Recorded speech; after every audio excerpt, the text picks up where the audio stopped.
दोस्तों हम बताना चाहेंगे भगवान भी उसकी मदद करता है जो स्वयं की मदद करता है। एक बार की बात होती है कि एक पंडित जी होते हैं, वो गांव में बहुत पूजा पाठ एक मंदिर में करते हैं, काफी अपना जीवन भगवान की तपस्या में लगा देते हैं। उसी गांव में एक बार बाढ़ आने वाली होती है और बाढ़ आ जाती है। गांव में अनाउंसमेंट होता है कि आप सभी इस गांव को खाली कर दीजिए, गांव में बहुत बड़ी बाढ़ आने वाली है। गांव के सारे लोग जो है चले जाते हैं, लेकिन वो पंडित जी कहते हैं मैं नहीं जाऊंगा, मुझे इस भगवान श्री कृष्ण पे इतना विश्वास है और इतना भरोसा है कि वो स्वयं आएंगे मुझे बचाने। लोग गांव के सारे चले जाते हैं, गांव में पानी बढ़ने लगता है।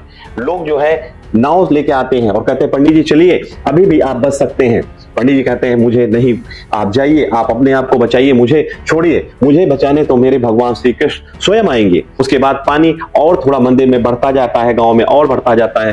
पंडित जी देखते हैं कि मंदिर जब डूबने लगता है तो वो मंदिर की चोटी पे चले जाते हैं और मंदिर के चोटी पे जाके बैठ जाते हैं।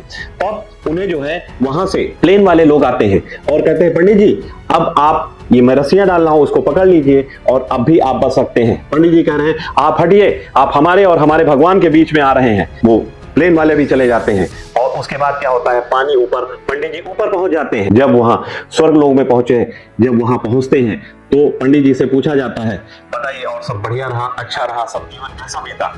पंडित जी कहते हैं, बहुत गुस्साए से बैठे हुए होते हैं और कहते हैं बताओ, मैंने पूरी जिंदगी आपकी तपस्या में लगा दिया, अपना जीवन सब कुछ सर्वस्व से आपको निछावर कर दिया, मैंने शादी तक नहीं की, लेकिन आप मुझे बचाने नहीं आए।